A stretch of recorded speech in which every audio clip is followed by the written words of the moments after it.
from Screen Junkies Studios in the heart of Los Angeles, this is Screen Junkies Movie Fights. Now your host, Andy Signore.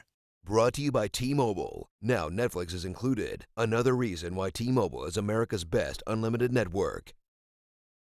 Hello, Screen Junkies. Welcome to another live episode of Movie Fights. I'm so happy to have this guy back. Oh, hey! Max Landis. What? I did it! I love it because every time you're back, the fans are like, finally, what took so long? And then some of them are like, I'm not watching this one. I'm so Max excited. Landis' name and clicked out of the video. Didn't even watch. That was a real tweet. Have never watched a video with him in it. Will never watch it. Have never watched any of his movies. Hate him. Don't read They're your own missing comments. out. Yeah, that was a real tweet. He does read the Madness comments. But we have some fun stuff today. We're going to be pitching Phase 4 Marvel movies. We're also going to be talking about what movie was a bigger improvement over its source material, and which movie will be improved by making it the Lego version instead. So stay tuned. You can watch along on Twitter and the YouTube comment section. Hashtag MovieFightsLive. Chime in. We'll be doing votes and some other fun stuff throughout the show. So stay tuned. Lon Harris will be over there in the thread station. Stan's on vacation at FSU, which I think it's tonight, his thing. Yes. If you're in Yeah, go Florida, Florida State. I hope I didn't already miss her. It's happening right now. But go support Dan and Alicia over there watching Wonder Woman and a nice dialogue they're doing. So thanks, Dan, and have fun. Happy for him there. Lon, happy to have you here, though. Fact checking today. Delighted to be here. Yeah, can't wait to keep arguing about Mother for 2 hours. Yeah, we were We were that not would have been a arguing. fun. We were discussing. We were discussing. Some mother warm-up discussion, which we'll do later. And next to you, so happy to have Nico. Welcome, Nico. How you doing, man? On the fan cam. Are you excited? You're here for a Max Landis special. I Are you know. excited or worried? I'm excited because it's going to go long. Nice. Yeah, settle in. Settle in for time. And next to him, Ian. Thank you for coming. Ian, man, look what Ian made us. This amazing fan art, which looks so. He put I'm a vegan shirt, which now everyone hates me because I've gone sort of vegan. Congratulations for going sort of Hey, vegan. you worked it in the conversation Pescatarian. already. Well, it says it on the shirt. I'm trying to do more vegan, but I can't give The up most all vegan fish. thing I've ever seen is raising a sign with a picture of So yourself. I didn't make I am it. vegan. Ian made it. Thanks for That's rescuing. become an ongoing gag here. I made my vegan line of the day, dude. Spencer. Thank you for coming. Are you excited, Ian? Absolutely. All right, good. Well, I might come to you throughout the show for some help, so pay attention. It's about the arguments. Here's who will be fighting. He's back. I'm so happy to have screenwriter, director, showrunner Max Landis. Welcome back, sir. I'm happy to be here. How are you doing? You got some rest from Dirk too, and now are you just still no rest for the weary?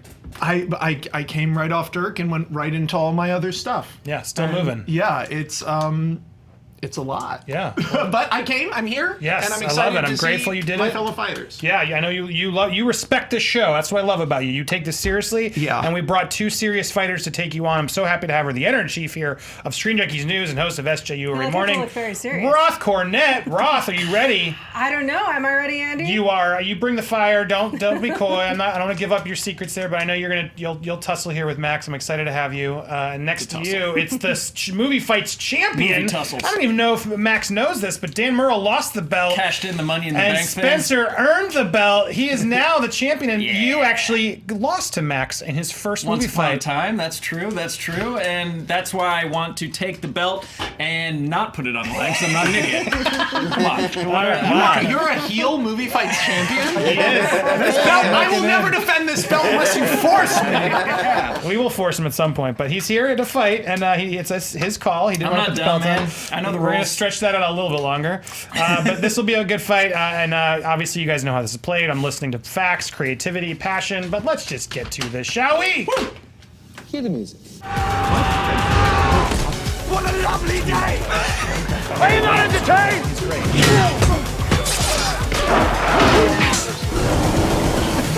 This is the most unsort thing ever. That is a lollipop. This is literally a That is lollipop. literally a lollipop. This is not Or even- ibuprofen, or This is not what kind of weird cult am I joining? How did your Yes, for a parents lot- do if we could get do a lesson. medicine when Should we you break were the fourth kids? wall and explain what's happening right now? I have Max sorry, had a sore sorry. throat. We asked, he put Max, I have other a sore Max, our throat, Max. and I said, Brought- "Can well, you there have you go, any some throat choices. lozenges?" And he brought me a lollipop. Better than nothing, I guess? Suck it, Max. Yeah, pretty What the much. hell? You got water. Pretty much. All right, guys. Question one. In honor of Love you, Kingsman, the goal. Yeah, thank you, Max. That Max. It's always, I've emailed the wrong Max so many times. In honor of Kingsman: The Golden Circle, what country should get its own Kingsman in a third film, and who should play the group's leader?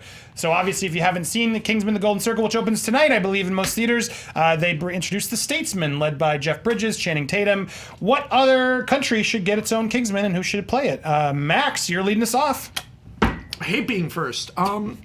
Short answer. What I loved about the original Kingsman is it showed us Colin Firth in a context that we had never seen him as the action hero, as James Bond. Sort of Colin Firth is from a generation of actors which has a bunch of lost James Bonds, you know, guys who could have been that guy and weren't and ended up dating Bridget Jones.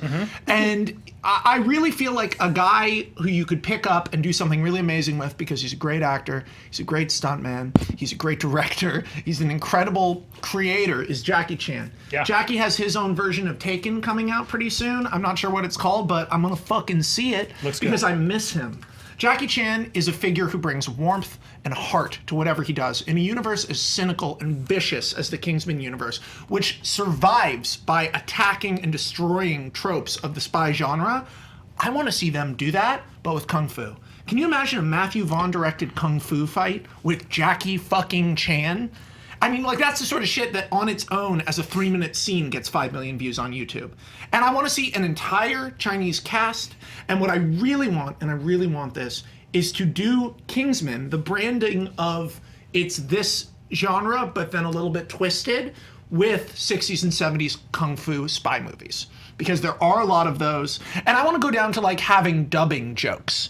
Like, I don't want to do full, like, Kung Fu Hustle, like, well, whatever the fuck it was, Enter the Chicken, or whatever the fuck that movie Enter was. the Fist. Yeah, but I want to, I want to jump on that. I want to right? go for the throat. And also, China has its entire own film industry with its own movie stars. How cool would it be to get some actual Chinese movie stars in this movie? Everybody talks about Ko-Fis. They're forcing China into blockbuster movies. Yeah, you just did it. Spearheaded by Jackie Chan. I didn't have to force it. It's welcome. I'm inviting, it's let the right one in. That little vampire girl is Jackie Chan, and I want him to come in and seduce me. Seduce me by doing a backflip at age 60, whatever I he would is. love to see that. Then see the Jackie Chan Taken, but he'll be better in my Kingsman. We'll get All to it right, later. Roth, let's hear your take. I like the Jackie Chan vampire movie you just pitched right there at the end. I mean, with the Kingsman, though, the truth is that it's always going to maintain the through line of these central characters that they established in the first film, and you'll see that even in Kingsman 2. So it's really about expanding the world in a way that creates something fun and new and innovative for it. So I'm pitching to go to a place in a fight style that we haven't seen a ton actually in film at all, which is to go to Brazil and do capoeira. And that is a fight style that is incredibly cool. It is like a dance. It is physical. It is beautiful. We have not seen this a ton on film at all. And I'm pitching Giselle Bundchen as the head of that. And the joke is that she's actually 65 years old. And the thing about this, the Brazilian Kingsmen, is that they are incredibly physical, that they use their beauty as a tool as well. And the plot of the film essentially is that we've dealt now with global warming in the first one. There's another element in this one that I won't get into too much. But this one is about technology, and it's about releasing the EMP that undoes technology, and they have to go to people that can use their physicality, and that's why they go to this group of people. They are physical, they are fighters, they can use their allure to fight, they're all ridiculously beautiful, and yeah, I would go with Rodrigo Santoro as well in that group from Westworld. There you go. Kingsman, right. Brazil. Brazil, China. Spencer, where are you taking us? Oh, man. So we've got the Kingsman, right? Yep. And we've got, what are the Americans? Statesmen. The Statesmen. Let's go up north and get the Moose Men going. We're going to Canada, baby. The Mounties. They have the Mounties. These are the top secret Mounties, the Moose Men. They actually ride mooses. And I think that... the Meeseman, yeah, excuse me. Well, my favorite part of the Kingsman movie, I thought the first one was a little uneven because I love the first part so much more than the second part. I love the training of this, like, My Fair Lady of Eggsy, the kid from the streets who's getting trained to become, like, super smooth and Secret Service-y. So let's get Channing Tatum and Eggsy, who are now like refined, cool, they've got it all together, to have to start a new Kingsman franchise, or Mooseman, up north, and kind of have their dumb little brother Canadians have to learn to be secret agents. It's like the development of learning to enter this world that was the fun part of that movie. And then they're gonna learn that, like, you know what, not everybody has to be like manners maketh man and all smooth. We can let the Canadians be the Canadians and have them wear the denim suits and have the razor sharp hockey sticks and have the burning hot maple syrup and all that cool stuff. And they're gonna be led by none other than Canadian actor Mike Myers, who we've always wanted him to be in like an R-rated, not an R-rated, but like a gritty Austin Powers reboot, but that's not gonna happen. So let's get Mike Myers in an R-rated spy action movie franchise. Oh, all right, fight it out. Do I start? Whoever would go. Okay, I'm going to straight up say Mike Myers is not a good or self-aware enough actor to be in one of these movies. He's best in roles that are incredibly broad. I think Gisele Bündchen actually is a tighter choice, but you know who's the best choice of those three who could actually keep up with the pace of a Kingsman movie is Jackie Chan. I also want to say, before, and then you can continue, the iconography of Brazil, soccer and capoeira. The iconography of Canada, mostly a joke. Mostly things that Canadians themselves, I just spent 6 months there, talk about as a joke. The politeness, they make fun of themselves about it all the time. It's already funny. But when you look at the stuff in the Kingsman movies, the statesman shit, whiskey, lassos, 6-shooters, it's cool.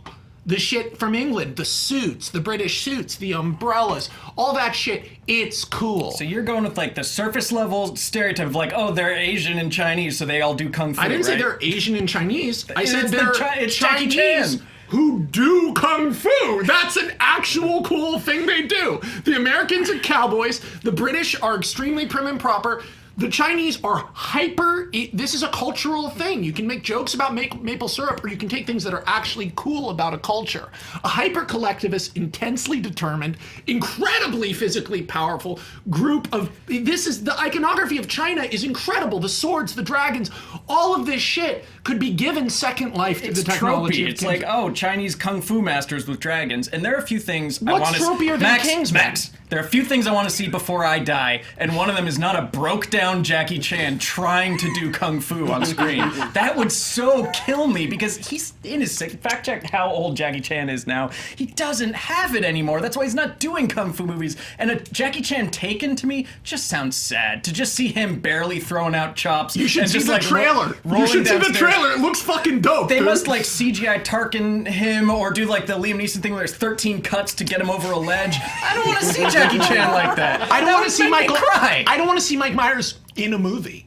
Well, that's your opinion, man.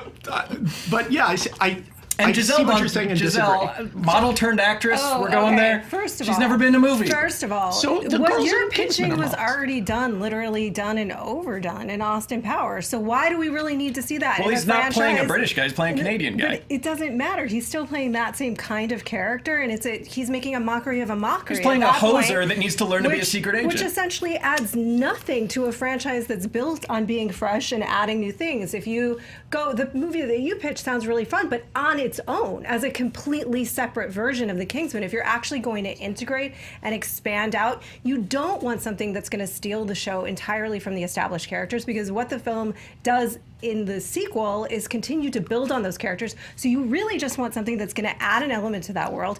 You're able to introduce a country that we don't see all the time on film. It's going to be innovative, exciting fighting, because we haven't seen it 2 million times before, and it is We've seen awesome. it in Zoolander. Capoeira- Oh, they're breakdance fighting. Capoeira- Oh, no. No, not at all. Not at all. If you guys go look up Capoeira right now, I'm telling you, you are going to love it, and you're going to want to see that in a film, especially a film directed by Matthew Vaughn, who's going to be able to execute on that. And there's an inherent plot device that works in that. You can get soccer into this movie. You get epic, beautiful landscapes in this movie from Brazil. You get the iconography of Brazil in this movie, and Where's it the works. soccer? Soccer is a huge part. Namor can be in this movie. He was in freaking XXX. He can be in Kingsman. It's Namor. Yeah, that's what I said. Oh, I thought you said Namor. No. Dude, wait, slow down. Namor is in your movie? Wow, my tongue is blue. You are Son Namor. of a bitch. I've been sabotaged. Blue Max! If I did say it, and you can leave it in the comments if I did. I am jet lagged as F and knew I was going to do this exactly an hour ago. Yes. So there you go.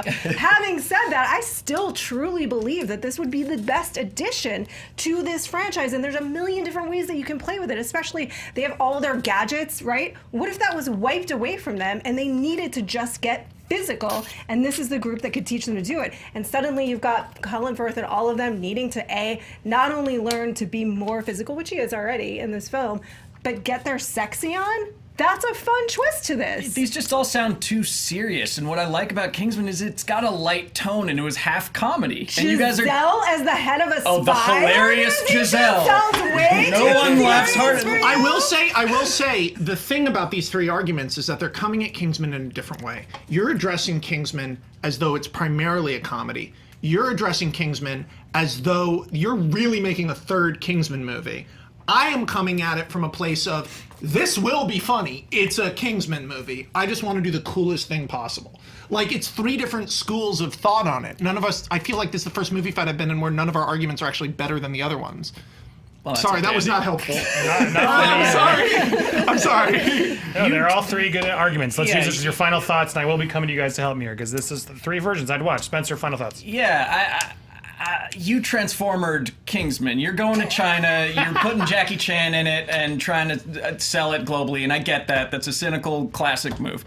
I'm embracing this movie as I think it works as the dynamic between America and Britain. Who's right in between? America's hat, Canada, and we all want to see Mike Myers in an R-rated role. And you can look. I want to save this and pull this out as my trump card. You bring in every other hot Canadian actor. You bring in Reynolds. You bring in Gosling. You bring in Jim Carrey as like the Canadian Expendables. Oh my God, I'm seeing this on day one. Yeah, except that becomes an overloaded, too dense movie that actually doesn't work. If you stay focused and you don't have people that are going to pull focus from the characters that you care about, but are actually just going to elevate it and expand this world and do something we haven't seen 2 million times on screen and make references that we haven't seen 2 million times on screen, that's a movie I want to see. It's still a Kingsman movie. It's an exciting Kingsman movie. Plus, you get a Tom Brady cameo out of that.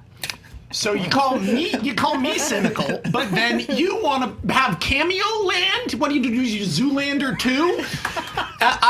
I respect the idea of Brazil, but for me, ultimately, Kingsman isn't about doing things we haven't seen before. There's nothing in Kingsman we haven't seen before. It's Our Man Flint, it's James Bond, but it's done funny, better, and cooler. Well, I think a genre that deserves that treatment, free of franchising, and I'm sorry about my blue tongue, but free of franchising is Kung Fu. And I feel like using Jackie Chan in that way, where he's the head of the organization, he only has one action set piece, but it's incredible, and then you use really good Kung Fu Chinese actors.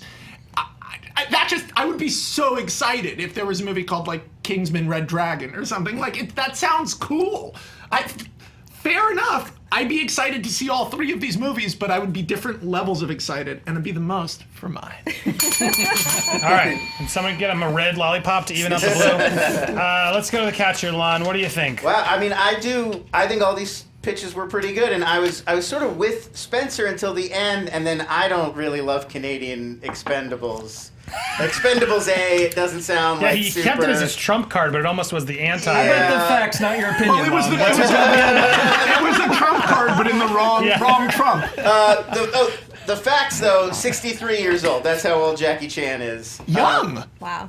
No, yeah, 63. Holy shit, that dude's been in movies since He's been through a lot. That's an old 63. Yeah, he looks great. Yeah. He looks great, Yeah. but his No, body is made of sandpaper at this point. I He's also so thought brittle. he was way older. Like, that's very Yeah, I surprising. probably would have guessed 70. And then Spencer did offend some Canadians with his original pitch, but then they did apologize for being offended. Guys, what do you think? I thought Spencer had the best blowbacks, so that put him in the lead for me. But argument-wise, I want to see a Jackie Chan. I can see the comedy when they first meet him. Like, this is the guy. He's old, and then he just whips ass. So that's Kicks pretty their cool. ass. Ian, you agree, or do you? Yeah, I go with Jackie Chan too. He's also got a really good sense of humor as well. Okay. I think it would work well with Kingsman. You're not mic'd, so you'll have to talk into the mic next time.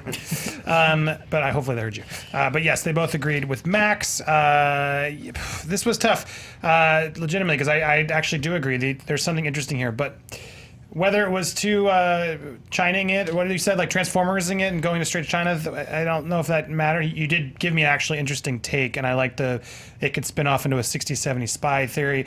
Giselle, I'm into it, what you pitched, but she's not an actress, so it's a little bit of a far-fetched for me. And then, I was with you surprisingly more, and then you brought in we're bringing out Jim Carrey and Ryan Reynolds and Gosling, so you lost me. So Max gets the first point. Fans were with you on that one. On Twitter, 53% went for China, 32% Canada, 15% Brazil. Very similar on YouTube. This is Brazil. 60s Brazil. Yeah, 60% right? Yeah. Oh, are we doing Fast and Furious? No, because that's the line. This is Brazil. I always think of that now. I don't think of any real Brazil things. It's so sad that I think of Vin Diesel saying this is Brazil. All right, great. So we got the votes. Honestly, All right. I would see all three of those. Yeah, I would too. I would. I would. That was the most. Your pitches were like really good. And a lot of really clever. The fans had a ton of ideas. They wanted Russell Crowe for Australia, Gal Gadot for Israel, Hugh Jackman for Australia. That would have, and Russell Crowe's the bad guy. That's how did I not think of that with boomerangs? and Edward James Olmos for Mexico. right. Those came up a bunch. Get a little Krav Maga from Israel. Sure. Yeah. Vaughn wants to do a third. I wonder I'm where just they'll thinking go. about how I want to see people fight. And they wanted Mr. Echo for Nigeria, but Adewale Akinoje Bagzani. That's my guess. Wow. That's his name. Good attempt. Whoa. I don't know if it was right. I'm the worst. I have no idea. All right, here we go. Question 2. It's our title fight. Guys, there's all been this talk of Captain Marvel is going to help spur the Phase 4 universe, and that she'll be in Infinity War Part 2 or Avengers 4. I don't know what they're calling it. They haven't really officially called it. All I know is Phase 4 is very questionable. What movies are we going to see in this new phase from Marvel? And we have a world-class pitcher here, as well as 2 wonderful also pitchers you just proved. Let's pitch a Marvel Phase 4 movie post-Avengers Part 4. Roth, what do we want to see? Okay, I'm going first. Very well. So you have to imagine that the whole world has opened up after Infinity War, right? You can do any kind of film, so why not? We haven't seen a rom-com yet, but with a twist. So we open up and it's Scarlet Witch and the Vision, right? And it's thank you, good, yeah, musical accompaniment, yeah, Spencer, partner in crime, and it's literally like Vision in sweaters and basically all of the tropes of the rom-com. Yeah, and they have, he's playing soccer and playing soccer. What are you doing soccer today? I was still in Brazil. He's playing basketball with Tony and the guy named Chad and Cass, and she has like a snarky best friend that we've never met before. But there's just something a little off about it. There's just something that feels a little weird. And every time you hear a television, it's just a little too loud and dissonant, and you're not sure. And the timelines and the characters and what's going on doesn't exactly match what we've seen at the end of Infinity War. We're just a little confused. And every time they wake up in the morning, one of them wakes the other one up and says, "Wake up!" And it's just a little over intense. And it starts to feel more and more dissonant and weird. And we come to find out that Mojo has actually kidnapped them. And because the whole world is This is fucking cool. Keep going. Because the whole world is in chaos, he's basically kidnapped them and found a way to hook. So Mojo basically has like television networks, right? And he's hooked her into his network and used her abilities against her, and has basically sent her into a dream world that he's then broadcasting out to the dimensions. And it's basically like he signed people up for Big Brother starring Scarlet Witch and Vision.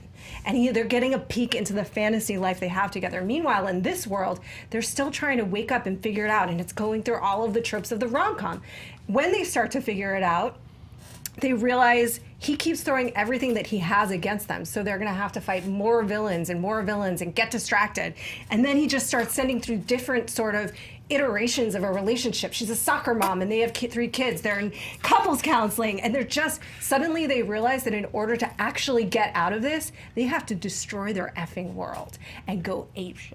And they have to go against their Avengers. They have to go full on unleashed Vision and Scarlet Witch like we have never seen them, because they've been held held back in all the movies and tear the frickin' world down. They have to tear down Tony in the basketball court and Cap, all of the Chads who have been recast surreptitiously throughout the film. All of the Chads come back and they have to fight CGI Chad army. all of the Chad army. They have to rip the fricking world apart to wake up and get out of it.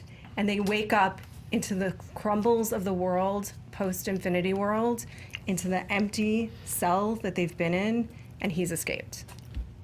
Ooh. That's my film. Wow. All right. All right. Gate strong. Dang. Spencer. Coming out hot. Mine's not that good. You guys remember the... That was great! You guys remember the Secret War comic? There it is!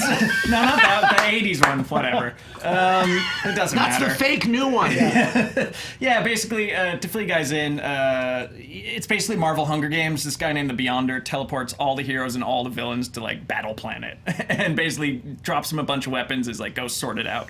And what I want to do is just embrace in Phase 4, let's get rid of individual titles. I'm not excited for Ant-Man and the Wasp. I'm not excited for the Inhumans. I want the Marvel Universe to be in every movie. And this is going to set the tone that we're essentially redoing the Marvel Cinematic Universe as an 8-episode, $200 million per episode series that's going to reward repeat viewings and not be tied into telling one character's story. Because for me, what's exciting about Marvel movies now is the relationships between the different characters and the different combinations you're getting. And I think they're already doing this. Like, Homecoming is a Spider-Man Iron Man movie. Ragnarok is Thor and the Hulk. Civil War is not Captain America. It's everyone. So let's just drop the pretense and reward people who've stuck with it for this long. Like, we all know who these people are by now. Let's get all these different mini groups and different, like, little alliances and little fights and stuff like that. And Secret War is a great opportunity to do that because you can flesh out the villains more. You can team them up with each other. All the crappy villains, give them some more backstory, redeem them. You can team up, Rocket and Iron Man, Spider-Man and the Hulk, Vision and Drax,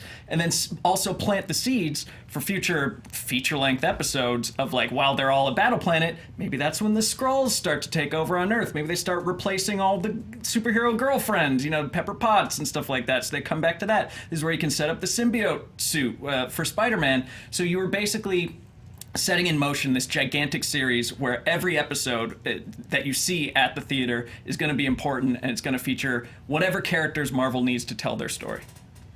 Got it. Max, your turn.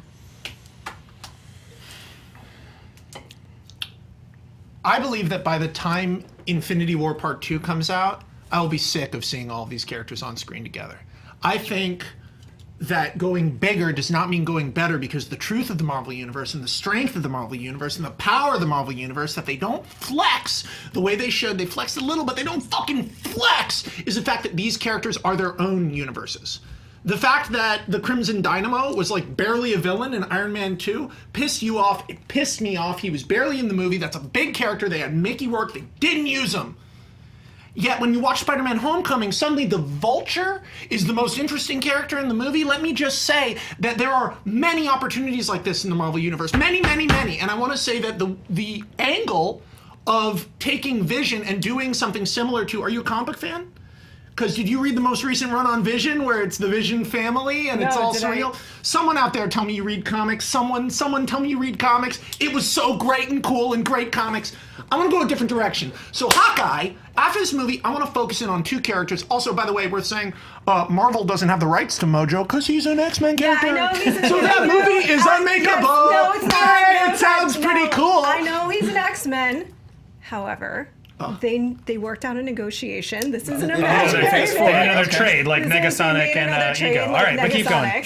Okay, well, Blue Tongue Max. I trade for Galactus. Blue Tongue Max has some ideas, which is that there is another character who can't have his own movie, but by the time Infinity War 2 comes out, his rights will be up and he can have his own movie. I want to talk to you about a movie called Hulk. I want to finally make a good Marvel Hulk movie because that character deserves a tremendous... Not World Hulk. Take that down. I'm talking about comic book Hulk, baby. I'm talking about fucked up Bruce David Banner. He is a messed up man. Here's how the movie starts. Hawkeye is being airlifted into a city. Hulk is going crazy. We witness a Hulk tantrum, destroying shit, breaking shit, throwing shit down from the perspective of three people. Hawkeye, a paramedic, and a teacher who has to evacuate her class. And her husband is somewhere in the city, and she's on the phone with him like, what the fuck is going on with you? Meanwhile, Bruce Banner wakes up. He's in a strange place he doesn't recognize, and then he realizes it's his childhood home. His mother and his father are arguing in the other room, and he tries to stop them as an adult, but they don't listen. In fact, when he grabs his father and says, "No, listen to me," his father goes, "Roar!" like that, sends him flying backwards. He's in a Guillermo del Toro nightmare version of Bruce Banner's brain. And we've been there in the comic, but we've never been there in a movie. And we have the technology to do it, and it can be incredible. As Hawkeye in the city struggles to follow a rampaging Hulk, and we witness what it's like to be in a Marvel movie from the perspective of normal people, inside of Bruce Banner, he has to go on a tour of all of his psychic trauma. And you know what that means? That means finally in a movie we get the Professor, the Maestro, Joe Fixit, Savage Grey Hulk, everybody who lives inside of Bruce Banner as he basically goes through cognitive behavioral therapy as shown in the classic fun, silly, crazy Marvel way of these movies where you're essentially dealing with deep, dark damage in Bruce's life. Except for it's him talking to fucking Joe Fixit in a 1930s bar and having to go toe-to-toe with him. You get Mark Ruffalo acting his ass off. What you have here is a combination of the Marvel tone with something a little bit deeper, something a little bit richer, something a little bit more fun. It's not quite the Marvel Charlie Kaufman brilliance of the Vision pitch, but it is Marvel meets the impossible. It's Marvel meets adaptation. It's going inside of a character and letting that character be the movie instead of relying on a bunch of crossovers. You know how many Hulks there are? 7. Devil Hulk was in one storyline, and they never used him. Well, I want to use him in this. He's fucking scary. Bruce Banner's mind is the most interesting thing about him, and when you have a character like an actor like Mark Ruffalo who can get inside that character and make you love him, you can do powerful stuff in this movie. All right, guys.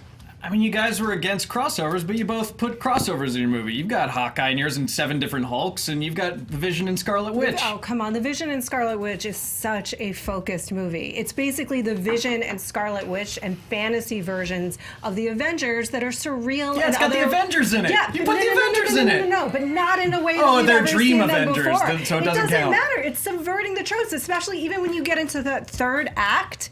It's playing with the idea that the third act has the same epic battle scene because this time, Vision and Scarlet Witch are both hero and villain at once. They are using the full force of their powers, which they are the 2 most powerful, to be able to literally rip the freaking world apart.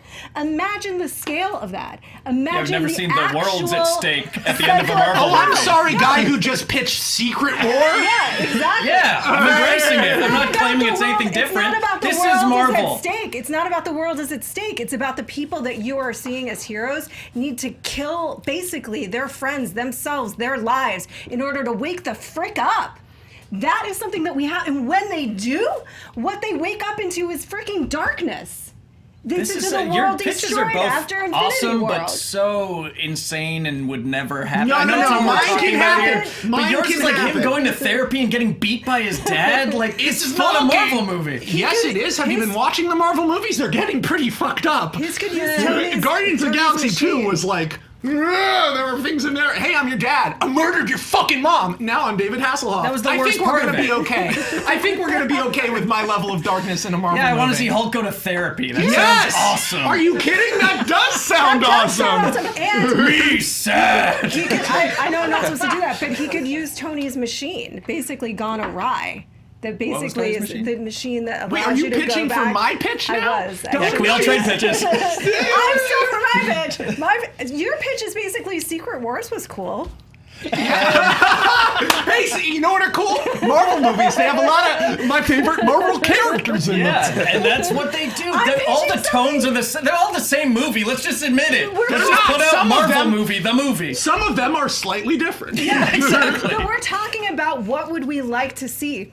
The whole world could open up after this. They could do different kinds of movies. They could create something that is completely innovative. Yes. That maybe they want to get butts in seat because they see it's working with other studios to do things that are different. Yes. In comic book movies, maybe they want to get a little bit interesting after this. And this is a way to do it that gives them the opportunity to do multiple genres in one movie that they have never done before and that, frankly, we as the audience would love to see and has precedence.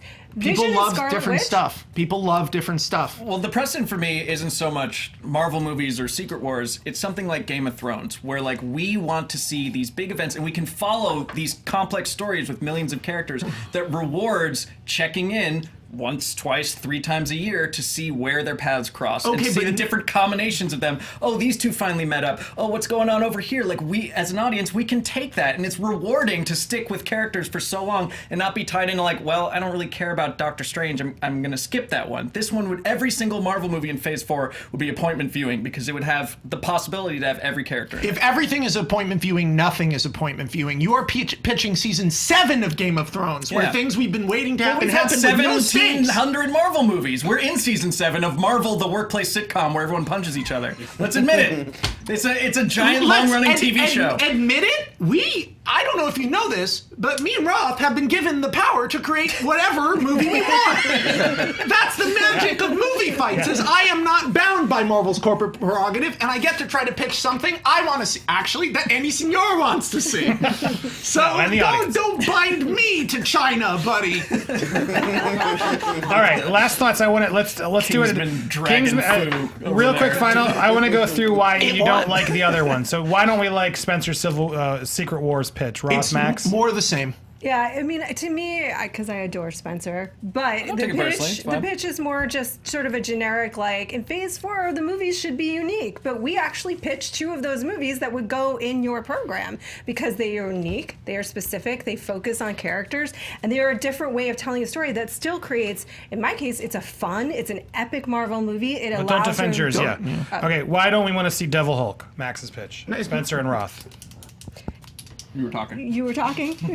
We don't want to see his pitch because it just goes a little bit too dark. You know, I mean, I think that people love the Hulk, and that what we've seen over the last several movies is that, yes, it was a licensing and rights issue, but the Hulk ultimately works best when he's set against other characters. When we get inside just the Hulk's brain, there's not a lot that we want out of that. We want the Hulk to exist the way he does as a support system. We don't want to see him in horrible trauma. That's what Tony is for. Yeah, the Hulk is a dark character, and he's pretty much a bad guy. He's an out-of-control monster. And the movies, when he has a solo movie, you always have to bend over backwards to justify why he's destroying everyone and everything around him, which you do. You're setting half the movie inside his head, and meanwhile, he's killing families and paramedics, and kids are being airlifted out. Like, I'm going to stop caring about the Hulk. I'll be actively rooting against the Hulk at that point. Yours is just so weird. Yeah, why don't we like Ron's pitch? You don't have mojo. I think that like you really lost the thread of the rom-com part of it. Like, Absolutely not. You're talking about something that is able to play with and against genre. You're talking about something Wait, that she's not allowed to ultimately- defend Yeah, it yeah, now. yeah, We there- have to be you- mean to her. yes. Also, people have been buying Hulk comics for about 70 years. He works as a solo character. Thank you. Max and Spencer against Roth. Anyways, I had to say my something. thing against Roths is that while being incredibly clever, while being incredibly cool, while letting us in these characters in a different way, all it is in the trailer is a cool first minute and the second minute of a Marvel movie. It's his movie again for the second half. right? It's If yours you is a left one-twist out- pony. Once the twist happens, then you had a CGI Chad army. Like it just turns into everything That was else. you were the ones who I'm pioneered allowed the to put word words in people's CGI mouth. Chad It's Army. a classic movie fights trick. It does a lot. And I think you guys betrayed yourselves by knocking me for crossovers while also including the Avengers and every other Hulk and all these other Marvel All characters. the other Hulks are still just Hulk, buddy. That's the cool thing about the Hulk comic. Marvel has its... I'm defending myself, I'm sorry. All right. I think I heard enough. Lon, what are they saying on the boards? Wow, there was a lot of strong distaste for Ross pitch at first, but I have never seen in a single round a turnaround like this to where she ended up, I don't want to give away the numbers, but she ended up being, if not a favorite, then at least a lot of support. So a really good job of arguing herself out of that one. A lot of comparisons to Charlie Kaufman and Wes Anderson coming up during the Eternal Sunshine of the Spotless Vision. and a lot of people in the YouTube comments wanted Max to know they do read comics, they do love comics, and a lot of support for this new Vision run, which is getting It's so high good. praise. It's getting It's high so praise. good. You should read it. You'd love it. I would love it. I sort of do recommendations. I read a lot of Vertigo. Why are we doing this right now? Yeah. I Now you're gonna read take a the lot of recommendation, Vertigo, check and it I out. do read Yeah. recommendations, so I will check it out. Yeah. All right. On the couch, any quick thoughts? Where are your heads? I wonder who would be directing those movies. Well, they didn't say. I know. Gotta go with what we're given. I could see Ross working the most. I could see that being word of mouth, that this is a different take, and then get butts in the seats to go see it. Yeah, I feel like both Max and Roth gave us the different take that's more interesting, and I do think, Spencer, they got you in that it's the same stuff. we're gonna we've get. seen. Get ready So for it did come down to Max and Roth, and I do think this is tough for me, but I do think I heard a little bit more against you, Max, just that it's so dark and just the justifying why he's bad on these things. Like it is a good story. I get it, but I feel like, but I feel like even you were almost giving too much credit to Roth during her pitch, which didn't help your cause. So that's why I just think Roth was surprisingly, the fact that she was able to turn and make that actually sound so good. I say pray for Mojo. Let's do it. Roth gets the point. Pray for Mojo. I'm gonna get so many tweets and comments about not deserving. Yeah, I do want to see your movie, Max, but yeah, Roth surprised me both there. of these movies are really cool, and they're both a more grounded character side, intellectual take on these characters. Stuck with mine. I mean, light a Who ended up getting cigar, the poll at the Spencer. end? Light a cigar. YouTube actually agrees with you. 44% So went for rare. Vision Scarlet Witch. 39 went for Wild Hulk. 15% for Marvel New Dawn or Secret War, or what we're calling it. Different on Twitter. 42% went for Secret War. 30% for the Hulk pitch, and then only 28% for Vision Scarlet Witch. Twitter Very really different. Well, with Spencer on that. I would one. love they're to not see watching. that movie. I would love to see. I would love to see they're that in movie. Secret I would love Wars. to see a solo Hulk movie. But to With me, Ruffalo acting, that was your best thing too. I will give you that point. Ruffalo, yeah. You have like scenes with him and He the is- professor. yeah, him Listen, being Bruce, you've always been weak. Give me the Yeah. keys for just a few days. But if you're gonna do this, you might as well get weird. Yeah. 'cause Well, you went we weird are in a gonna great see way. that. We all wanted to see it. All right, question number 3. This is going to be another barn burner. I can already tell. What movie is the best improvement over its original source material? Now that means it could have been a book, a video game, a TV show, etc. Just needs to have been made prior to the movie in some form or another. We are now to you, Spencer. You're up first. It's Die Hard. Yeah, that's right. It's an adaptation of a book, a boring-ass book called Nothing Lasts Forever by Roderick Thorpe. And this movie made a couple key changes. Instead of rescuing his wife and his marriage, he's rescuing his daughter. Instead of Hans Gruber, it's Little Tony Gruber, a World War II pilot that he knew from back in the day. Instead of talking to Sergeant Al Powell on the radio, he's talking to a stewardess he met on the plane. And instead of the twist of like you think they're terrorists, but it turns out they're actually thieves, no, they really are terrorists. I think for all the changes that they made improved the movie, but most of all, it's just a fact of the genre or of the medium. Do you want to read about a guy trapped in a skyscraper fighting terrorists, or do you want to watch a guy escaping a skyscraper filled with terrorists? It just turning this into a movie elevated it so much, and that is why it is Die Hard. Max, what are you picking? Have you read the book that Die Hard is based on? Good, So safe answer. you didn't finish it. No, You read the Wikipedia. No, I opened it up, and I was like, this is so... So I've read a book called Fight Club, and while Yeah, being we were all 16 once, Max. while We've being, read a Fight Club. fun, while being a fun book, we were also all 17 and we saw the movie. And I have to say, if you've read Fight Club, period, the end, the movie is a better experience than the book. The book is up its own ass. It trades on the sarcastic misogyny within itself in a sincere way. The book, proffers itself as an actual piece of philosophy, whereas the philosophy in the movie is entirely a tongue-in-cheek joke offered to us by a psychopath. The twist works better in the movie. The Marla character is more interesting and less of a joke in the movie. The narrator's a better character in the movie, and also the movie is fundamentally visual. As good of a writer as Chuck Palahniuk is, the fights in the book are just words, and they're boring, and they're badly written, and I know that because I've read Fight Club twice. And because the first time I read it, I thought it was great, because I was 16. And I went back to it, the twist works better, literally everything that's in the book Fight Club is just better, shorter, funnier, smarter, more intellectually executed in a movie that has one of the best Brad Pitt performances, if not the best Brad Pitt performance. Incredible costume design, incredible cinematography, hilarious editing. The editing in Fight Club is brilliant, and they change ultimately very little. They just cut out all the bad stuff and make the parts that were like cringy, like men's rights, into a joke. And the book like had its tongue a little bit in its cheek, but the movie takes it all the way there and makes the sardonic, mean anger of the book into fun, light commentary comedy in a way that is brilliant. Even a guy getting the shit beat out of him and bleeding on another guy is presented almost as a scene of slapstick. It's great. Fight Club holds up. I'm saying this because I saw it a week ago. I'm going with The Silence of the Lambs, which is a book that is fine and was well received actually when it came out, and it's a good read. I have read The Silence of the Lambs like multiple times actually as a child because dark. But this is a book that was okay, but ultimately kind of a beach read or a plain read, whatever, throwaway.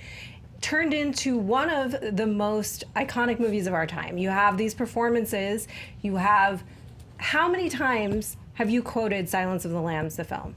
On dates? In a day. You know what I mean? Like constantly. When you're talking about would you fuck me? Thank you. You did it. I didn't have to. Buffalo Bill. How many times have you been Buffalo Bill on a date last night? You're talking about what? Were you watching me last night? Is that what you're letting me know? I mean, I don't want to make it weird. Yes, I was there. Yeah, Mother's good. This won all 5 Academy Awards. This is a film that people have tried to repeat, and in fact, they tried to repeat with these characters, sadly, and it only worked in the television show. This was the perfect marriage of actor to character, and not just one role, which sometimes happens, but 3 in that movie. And I'll let you guess which the third one is. It's Buffalo Bill, Clarice Starling, and Hannibal Lecter. Yes, obviously. What other characters are in the... Head of the FBI, Okay. Scott Glenn. He's good too. Yeah. He's great in that movie. You're talking about a film that is... What about the guy who jerks off? Right. It's the guy that jerks off and throws the cum. I'm sorry, Andy. His name is I'm Mick. so sorry. Welcome to When I'm on Movie Fights. You're talking about a book that is fine, turning into a classic film that is ultimately, it's visual in a different way, right? I think that I love Fight Club, but it's definitely very overtly using the tools. And this is something that's relying on pacing, and it's relying on the performances, and it's relying on tension. And it's very subtle filmmaking in a way as compared to Fight Club in particular, but these are both completely elevated versions of the source material. This one's just a little bit more so. It's taking sort of a lesser book and making a greater film. 5 Academy Awards, Silence of the Lambs won. Die Hard's fine. It's a great movie. Whoa! I love Die Hard. Whoa! I love Faint Die praise, Hard. Rob just lost the fight. I It love is a Die Hard. perfect movie. Okay. For what it is a perfect for movie. For what it is, it's a perfect movie. Yeah. Absolutely, absolutely. But are we already fighting? Yeah. Oh, Sounds like we're fighting. Then let me just say, Fight Club uses the language of the book more intelligently than either of these. Fight Club uses the language of the book to make a great movie, whereas Yeah, it both literally uses the language of the book. They pull the and dialogue straight out improves of it. it by adding stuff. It didn't add, it subtracted. What you guys are talking, it cuts out bad and adds the language of film. What you guys are talking about, both of your adaptations are adaptations that essentially do an amazing job adapting a book. Mine is something that does something better than the book. No, this. Whoa, No. First You of guys all, both read your books multiple times. I barely read mine, okay? So the fact that your books were good enough Have to you read read Fight Club? twice. Okay, the thing Yeah, about I did it. what are you talking about? Of like the I didn't read Die Hard, sorry. You and me, we're all like pretty savvy film viewers, and you like talking about how Fight Club is full of humor and how they're in on the joke.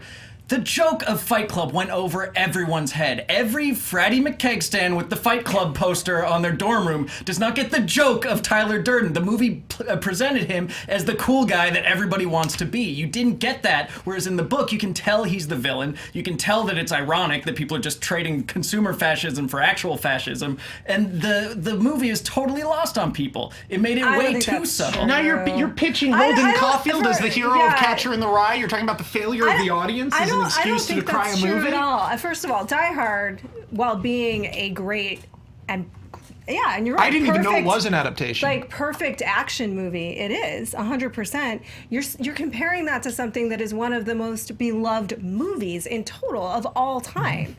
And maybe a perfect movie in total, not just of its genre, in total. We're talking about 3 great What are we films. talking about? I know we are. You're saying Silence of the Lambs is more perfect than the other 2 films? Is that what you're trying to say? I'm saying it's a very different film than the other 2 films. I'm saying Fight Club, Yeah, it's a very Die different book Hard- from the other 2 books. Yeah, Fight Club, Die Hard, and Silence of the Lambs are Look, very, to help very us different. here, what's the best improvement over its original source material? That's the question here to help rein us in. The greatest improvement in my mind is 100% Silence of the Lambs. Silence of the Lambs is a decent book.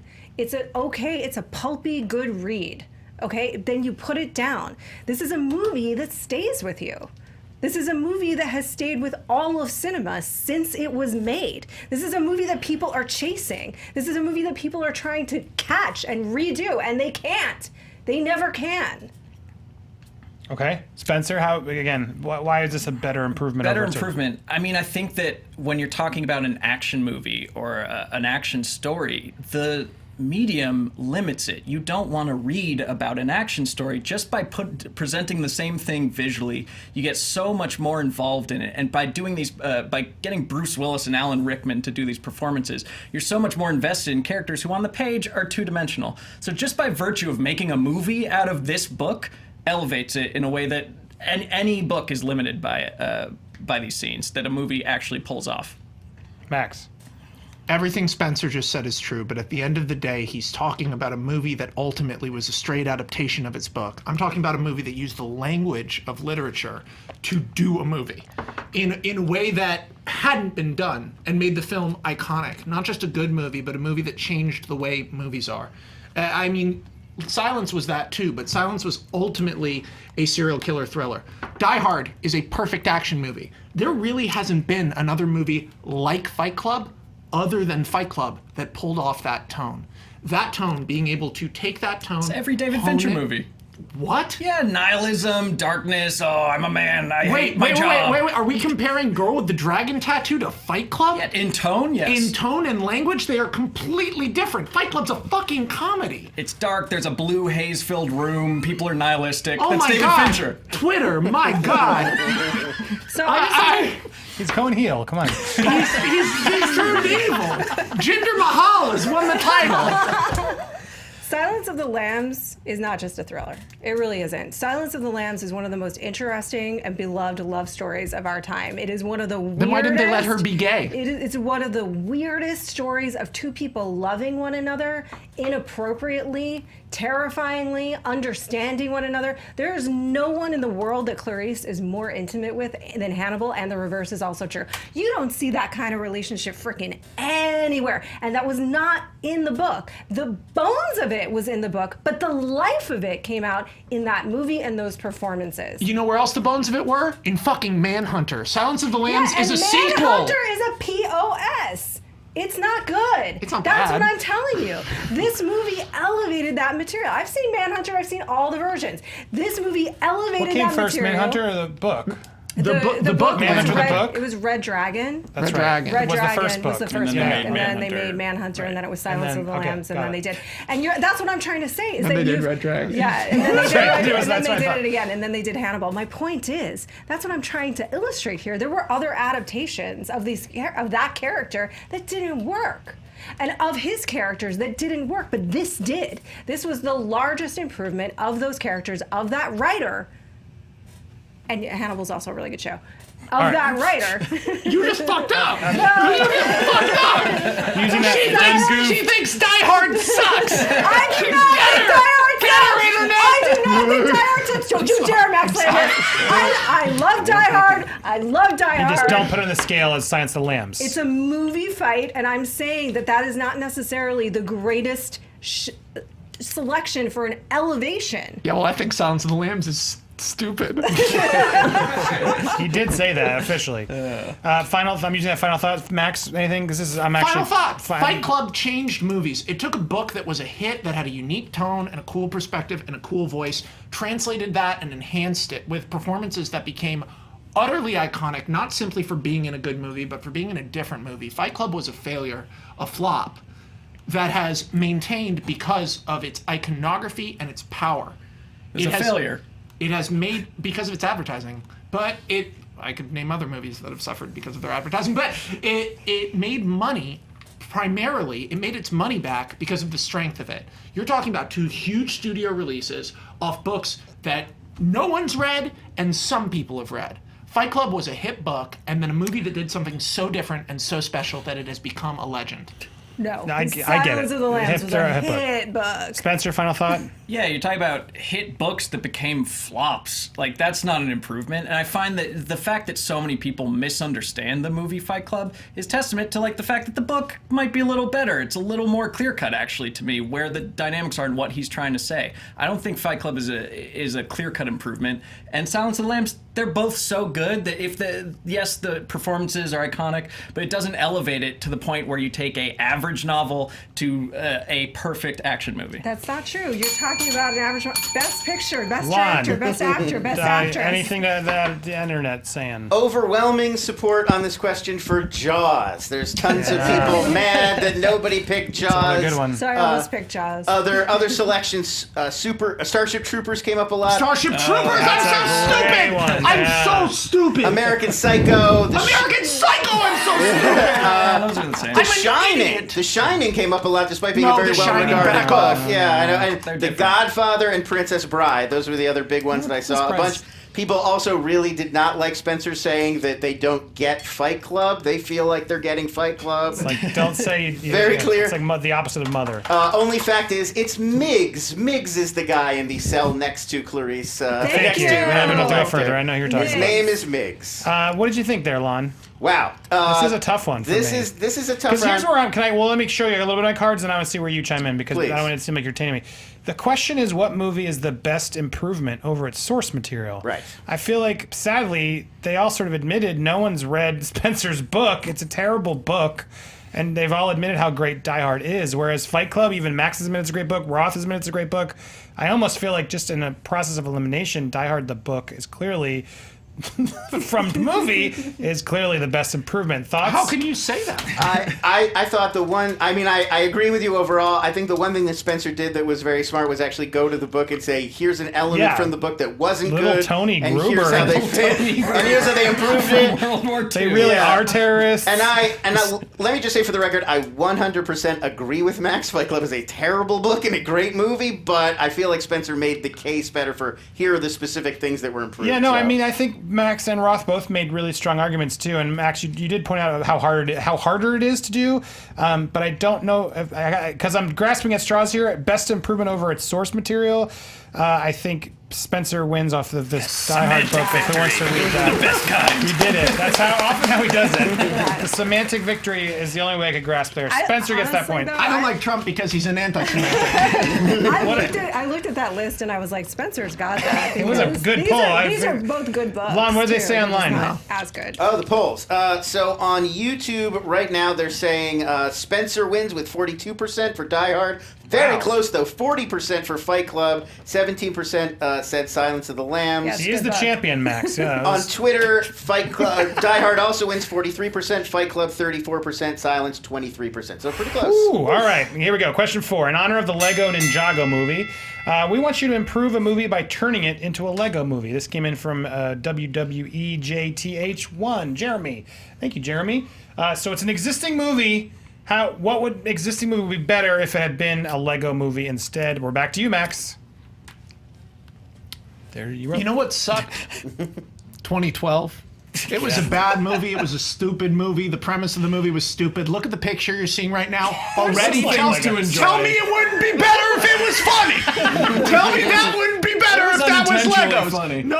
It was unintentionally funny watching the movie with Woody Harrelson and his fucking pickles. But I am telling you, I've chosen a terrible movie that, if it was Legos, would be unbelievably funny. And instead of it being the end of the world, it would be a huge Lego city, and people are moving out of a house.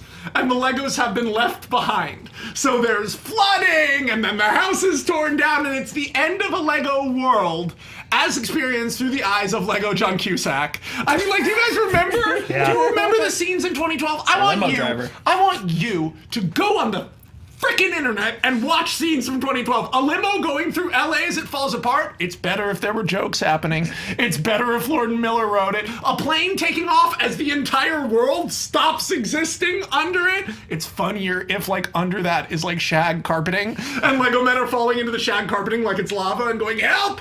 I'm so tangled! But you're still alive. No, leave me, I'm too tangled. I have a dead spider is next to me. Like, it's so funny, the idea of Legos in an abandoned house that's falling apart, having to deal with the end of their world. And the fact that he's a limo driver, I mean, the movie is so stupid. 2012 is one of the dumbest movies. Get out of here. I hate when that happens to my voice. That happens to my voice, it happens to my dad's voice. Somehow I like become from like this guy. I don't know why it happens. I'm sorry, but 2012 sucks. And if it was a Lego movie, it would be, if Lord Miller made a 2012 movie in the Lego universe with that tone, it would be freaking incredible.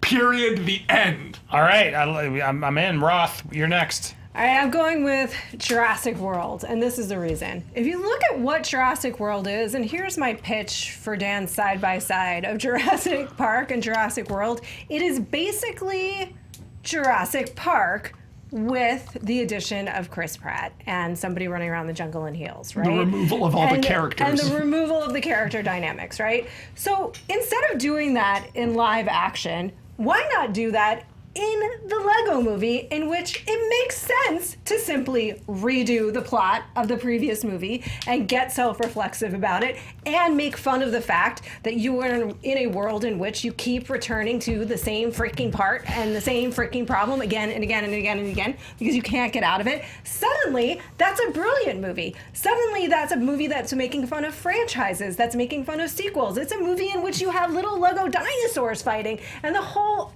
world of possibility opens up, and you can still get Chris Pratt to voice that damn movie, which is the thing that people wanted anyway. All right, Spencer. All right, yeah, I'm doing something kind of similar to Roth. Taking a bad movie. I think you all, picked bad movies. So I'm just gonna get right to it. It's the Lego Phantom Menace. And I think that what you want out of a Lego movie is you want it to be an example of the genre, but also be like a self-aware parody version of that genre at the same time.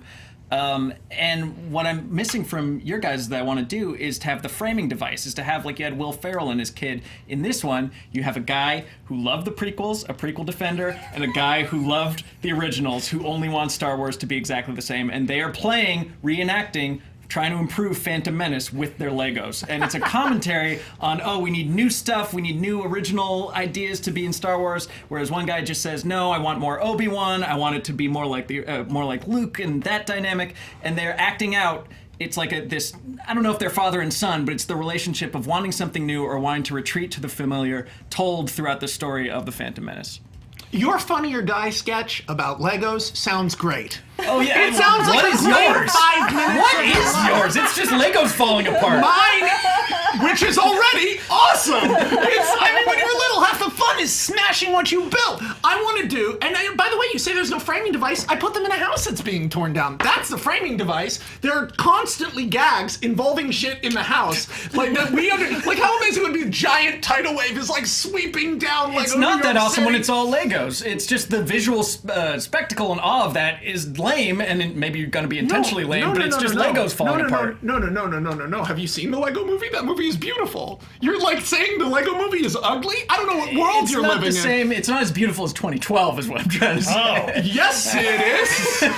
What? 2012 looks like a video game from 2004. I know, I'm being facetious. But the thing is that these, just watching Legos fall apart and John Cusack scream, it was bad the first time. It would be bad the second time. He's driving a limousine through a destroyed Lego city, Lego Los Angeles. And also, like, you know, at the end of the 2012, of course you don't, because who does? But they go on the arcs, right? They go on giant boats. Yeah. That's so dumb. Everybody in the movie is like, we got gotta get on the giant boat. I And agree. no one makes That one. sounds terrible. Only the rich It people will can be get on, right? amazing if there are jokes during it. If one guy has he's the richest guy in the world. He has a full dollar bill that's like just stuck in a Lego figure's hand. It's $1.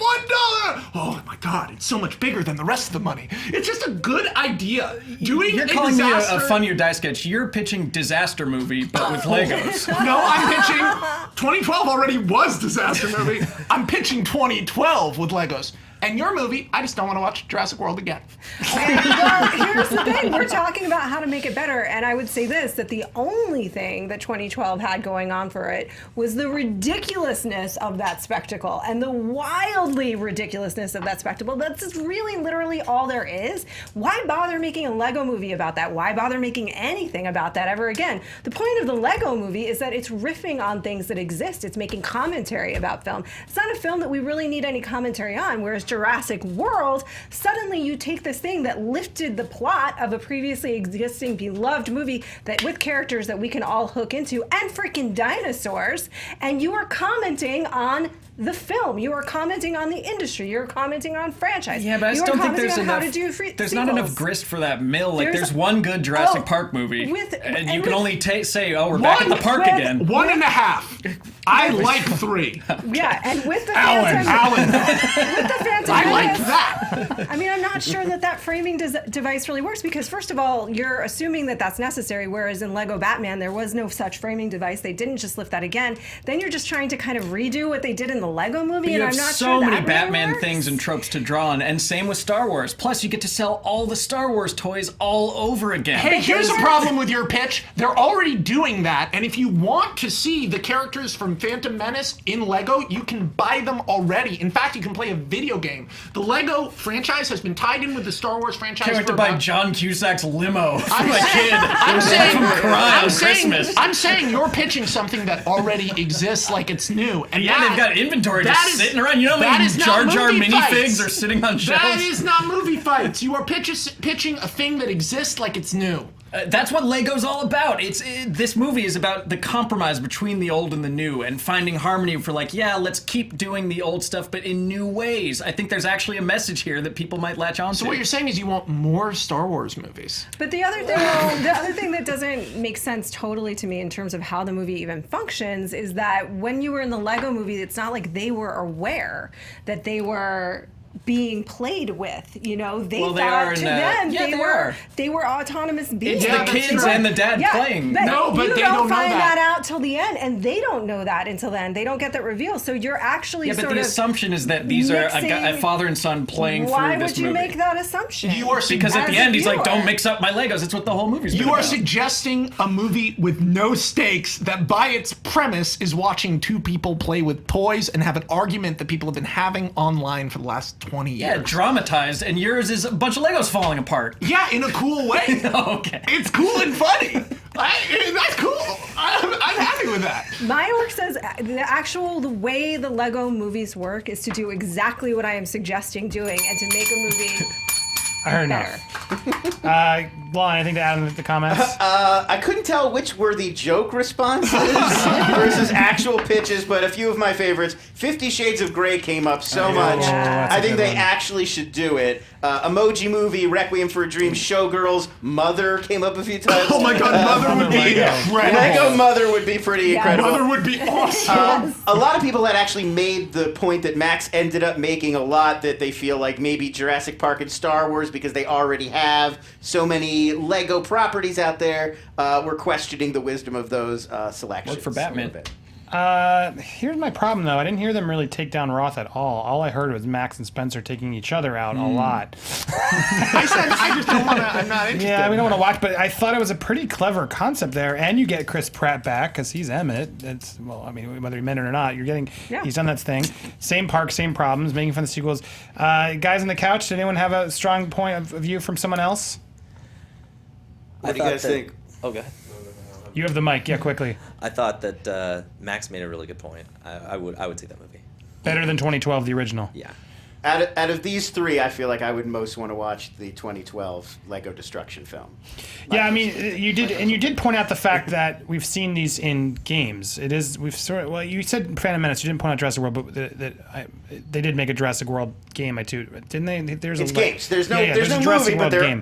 Everything's a game. Oh, so there's a Lego Jurassic World game. Yes. Jurassic Park. I think you Jurassic Park. Oh, it's the same. It's the same. They said it was the same. They said it was I the same. believe you play through the first three Jurassic Park films in the game. Alan. You talk to the dinosaur. Yeah. So you're all picking Max. I like Max the best. Yeah. It wasn't Spencer, because I do think you ended up just doing, I don't know, it's the same argument we've heard, which Max made. So that gives an edge to Max for me. It's basically you're watching the internet argue about Star Wars, and Lego format move, that does sound interesting, but then the more I thought about it, we can see that anywhere. Jurassic World, which one's funnier, I guess, is where I'm trying to figure out. They're kind of all Funny or Die sketches in a weird way. I'm going to give slight edge then based on, what did the fans vote? Very, very close on Twitter right now. 35% Phantom Menace, 34% 2012, 31% Jurassic World. There's a bigger difference on YouTube. 58% like 2012, 28% like Phantom Menace, 13% Jurassic World. Oh, all right. Based on, because I'm having trouble, because I would probably watch them all in a way. I'm going to go with the consensus there and go 2012. Max gets that point. I was close, though. 2012, the Lego movie. We're killing it. 2017. Yeah, you guys are kidding. I mean, you're all tied except for that 1 point. So that point mattered. I would love it if it was still just called 2012. All right, for this round, it's going to get interesting. Here we go. We're doing a blind fight, is what we told you. Guys, I want you each to pick a movie with great characters. What? Will you write down your movie? Movie with great Movie characters. with great Just write a name down right here. Pick a movie with great characters. You can take a card. That's all I'm telling you. Pick a movie with great characters. The point is that you don't know what the question is. The audience at home already knows what this question is going to be, and you don't. Okay. This is called a backwards fight. So you must pick a movie with great characters. The audience can see now. You guys can't. We turned off the television. Nice job, Billy. This is this round. For round 5, this is what they'll be fighting, and they will have to defend the movie they pick. So this is really throwing our best fighters here. Can I ask a into the question? deep Can end. I ask a question about this? Sure. Should we choose a movie with characters? I'm not telling you anything. With characters that everyone would know, so that it's easier to make our point, or a movie with let's not characters go that we too love? obscure. Yeah, commercially popular. It'll help if just- everyone is familiar with at least a a few film characters people would have from your seen movie. is always helpful in movie fights. I have to change mine. I keep going back and forth between. Just a film with great characters. Any I'm scale. sticking- You don't know what the question is. You have no idea where it's going to go, so just pick something. God damn could it! be I wrote anything. down 3, and now I don't. You got to cross one off. Yeah. All right. I'm going to give 5 seconds. 5, Ah! 4, 3. I didn't pick a. You got a movie? You picked a It's movie? a All right. it's a movie. Spencer, say your movie out loud. Wolf of Wall Street. The Wolf of Wall Street. Wall Street. Roth, Being John Malkovich. being John Malkovich, and Max. Star Wars Episode 4: A New Hope. Star Wars, being John Malkovich. Your I fight. know. I didn't. Your topic. Did we great. not show the graphic? Oh, we didn't know. No, they did. We showed I was it. going to do Back to the Future. The or topic now Ghostbusters. is: what movie's characters would you want as your prison gang? Fuck! Yes! Yes! A bunch of duplicitous assholes! Self-centered monsters! Hold on. The coolest game in the world! Oh, yes! Boom! All And the you film's think I was characters. going to say Ghostbusters? Man, I had this in the bag! I right, shouldn't get now caught. hold on. I really respect your choices. and Now I'm sure you it'll have a be- moment to think about this. Yes, what movie's characters would want you to? Now that you can remember, you can use any of their characters. They don't. Yeah, I feel like There's a lot of yours characters is you can pull. sprawling. Like there's so many characters. They're So not all of them in the game. That might be good or bad for him. So Okay. who wants to start? Yeah, I'll start. Wolf Okay. of Wall Street. I mean, you're in prison with people who have the most connections on the outside. People who are rich, who are slime balls, who are willing to do anything. That's who you want to be rolling deep with in prison. This is an anything goes cutthroat world. You want an anything goes cutthroat gang that you're rolling with. You want people who like know how to do criminal activities, not newbies. You want like a Jordan Belfort guy who can smuggle you in. What's the drug that they like all the time? Quaaludes, everything, women, sex. Yeah, who can get you women, who can get you Quaaludes, who can get you cocaine, and who can build you back up from nothing once you're on the outside. Yeah, so I regret nothing more than not choosing Jaws than not choosing The Godfather for this until I realized, own what you picked. Until I realized that I picked the movie in which the people have the actual technology and ability to get you to freaking escape. You can go into a different body and take it over. If the portal's in the prison toilet. Yeah. Who's to say that they cannot create and find a portal? These are the people that can get you out of prison, so why would I not want that to be my prison gang? Only in your mind. No, it doesn't matter. Right, your we'll mind is later. the only part of you that's real, Spencer. Okay. All right, Max. To be continued. So the characters who all go to prison and spend the entire movie being scared of going to prison, and then their lives are ruined once they go to prison and are a bunch of self-centered, duplicitous assholes, are in prison with you, you're probably not doing great. The characters who betray each other constantly throughout the film in order to escape their terrible lives and establish one meaningful connection in the whole movie via a portal on the 8.5 floor of a building that you can't get to from prison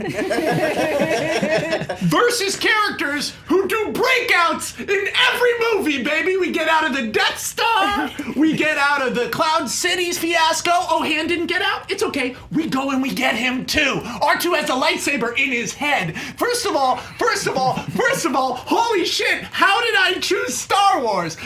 You have Luke Skywalker, an attuned Force user. You have Han Solo, a guy who's been to the most dangerous places in the universe. You have Leia, who's either a prisoner with you, and you know she's gonna send you into the garbage chute and get you the fuck out of the Death Star. Like, do you also have Darth and the Ewoks and Jabba? Yeah, Like, this is a No, crowded ass prison. New Hope. They're my prison gang? Darth Vader is on the same team with Han Solo? Yo, this prison is fucked, okay? I don't even need to do anything. I'm like, hey Darth, can you get me out of this prison? He's like, whoop. Like that, and then we walk out. I'm like, here's your inhaler, Darth. And he thanks me, and he kisses me. Darth and I fell in love while we were in prison. I'm having sex with Darth Vader. That This is sounds the best thing ever to happen. Because you're his prison bitch. No, I'm not. He's in my gang. Immediately, if he is Darth in my Vader gang. in prison, The question was, who is my gang? If he's in my gang Yeah. and I'm his bitch, then so be it. He's Darth Not to show Vader. cards. Being in the gang doesn't always have to be positive or negative. So you guys can fight those both. Yes. Being in the gang doesn't mean that you're the leader of the No, gang. I can be Darth Vader's prison bitch. I'd rather do that than get fucked by Jordan Belfort. I'd rather do that than bend over for sad-ass John Cusack. You're gonna get a lightsaber up your butt You wouldn't do that. Darth Vader wouldn't do that. I have John Malkovich, the actual celebrity. The actual celebrity, John Malkovich. He also got weird, Do you know how quickly I'm getting weird out Cameron of jail? Diaz and like the. Do you know how quickly I'm love getting Cameron out of Diaz in jail that with the movie. power of that actual celebrity person? You guys are hinging this all on the escape plan and like the aggression of the gang you're with.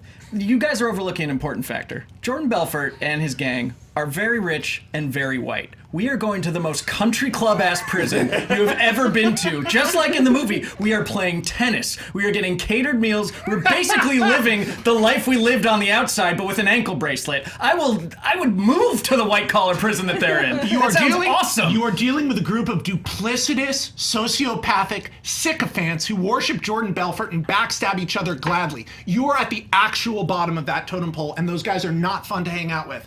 If I have to hang out with Obi-Wan and Darth Vader and Luke and Leia so many and these daddy people, issues. Oh, I'm gonna pork my I'm sister. down. Oh, I'm my down. dad is my I'm brother. down. No. This is more fun than hanging out with a bunch of cokehead You white know how to guys fucking party in in jail.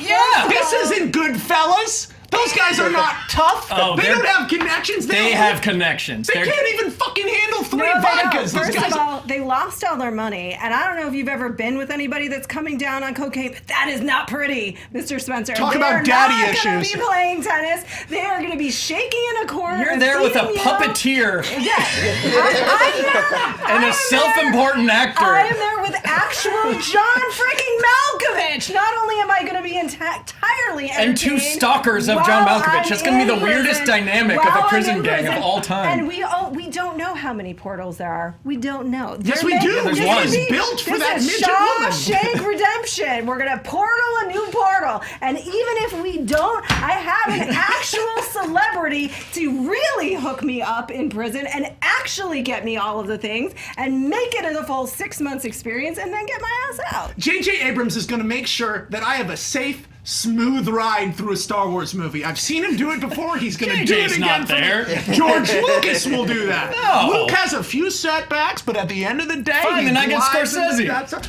You want to be in a Scorsese movie? I want him in my prison gang. If you want to lost your mind. You have lost your mind. If you want to be in a Scorsese movie, you're getting beaten and buried in the No, desert. I You're mean, about raped. 2 acts in, you're getting Talk raped. about a lightsaber in the You were butt. just talking about having JJ in your prison with No, no, you. no, he's controlling the Oh, narrative. He's controlling well, the narrative. whatever. You are Now I am the Mary Sue. Look at me. Look at me. Not again, I am the Max. Mary Sue Not now. again. I'm playing paddle tennis with white shorts every day. There's absolutely no way. There's absolutely no way that in reality of those characters that Darth Vader isn't destroying your world every single day. The drama. Not Oh only my that, God. but the Nazi stormtroopers destroying your Wait, world. no, every no, single- it's not every single I'm- character in Star Wars. What is movies, characters would you want as your prison gang? I mean, they're there. Not all Are the they people all- in your but gang they- are positive or negative. No, You slow could down, be- slow down. If someone is in my gang, by default, they're on my team. That's what a gang is. There's intergang friction. There's Yeah, intergang there's always friction. intergangs. There's intergang friction, but I can trust my friend and his dad You could not be to the try bitch to kill each in the other with team. swords. Yeah, but I think the Please, point is. C-3PO's there. He's The going to point be is, everyone's fault. they have your back. If it's a throwdown, whoever's on your gang has your back. No. That's Absolutely what- not. that's you what can't a have gang every is. single character be a part of the positive part of the gang. That doesn't work. That's I'm saying that doesn't work. His position would be so low. There is not a single character in being Oh, John Malkovich. I'd be above Greedo. No, Thank you. Maybe Greedo. I'm gonna give you Greedo. Yeah, and where that's do you it. stand in your Exactly. ranking? There's not a single character in being John Malkovich, and I'm including John Malkovich, that I cannot manipulate. There is no possible You way. can't manipulate that cool I am Catherine not Keener. that is not true. Cool There's Catherine no Keener was- possible Can't manipulate way- John Malkovich. There's no possible way that I am not at the head of that gang, maybe right under John Malkovich, who's still going to be my best friend, and I'm going to get Wait, in him what too. universe He's is John Malkovich? Malkovich your best friend just on virtue of I love you, Roth, but what? Just because you're you? Roth, the last person who tried to manipulate their way to the head of that group of people ended up trapped in John Malkovich's subconscious forever. And by the way, what better place to be? And who else in that world? Who else in that world is he going to be friends with? I'm at least No a one. sane. Exactly. So who does he have left to be friends with? But me. Clearly, you're Which just means another that- obsessed which fan means that with I the rest win of them. It's gonna creep the absolutely hell not. out of them. Which means that every single person in that world, as you admitted, is sycophantic, obsessive, weak, nasty, narcissistic, and mean.